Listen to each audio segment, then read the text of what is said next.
avril, le consensus évolue au diapason de son benchmark. Après 5 ans de hausse et de niveau record pour la bourse américaine, les investisseurs, rendus inquiets par les tensions avec la Russie et les conséquences potentielles d'un dérapage, se montrent à présent attentistes. Le consensus affiche donc une performance de 0,64% sur le mois d'avril.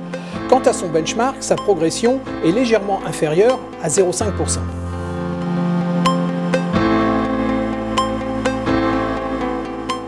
Sur 3 ans, le consensus délivre 23,3% en performance cumulée, en phase avec le composite 50% actions, 50% obligations. Quant à la volatilité, elle est en hausse autour de 7%. Passons maintenant à la composition du consensus.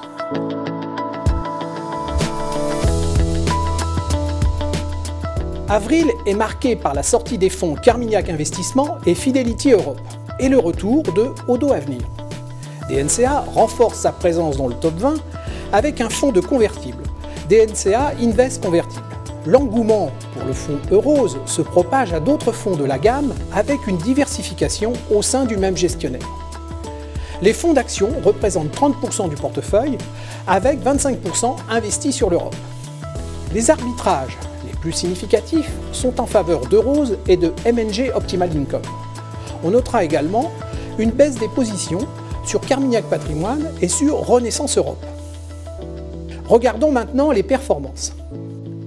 Ce mois-ci, 6 fonds sur les 20 délivrent des performances négatives.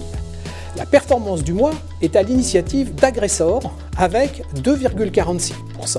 Ce fonds délivre un rendement de 7,4% depuis le début de l'année, ce qui le place juste derrière H2O Multibond qui frise les 11% toujours depuis le début de l'année. On notera les belles performances de DNCA Évolutif avec 1,4% sur le mois. Comme déjà le mois dernier, M&G Global Dividend et H2O Multibond s'illustrent en délivrant encore une fois une belle performance mensuelle avec respectivement 1,10% et 1,5%. Voilà ce qu'on pouvait dire sur le consensus à fin avril. Je vous donne rendez-vous le mois prochain pour suivre et comprendre l'évolution du consensus des conseillers.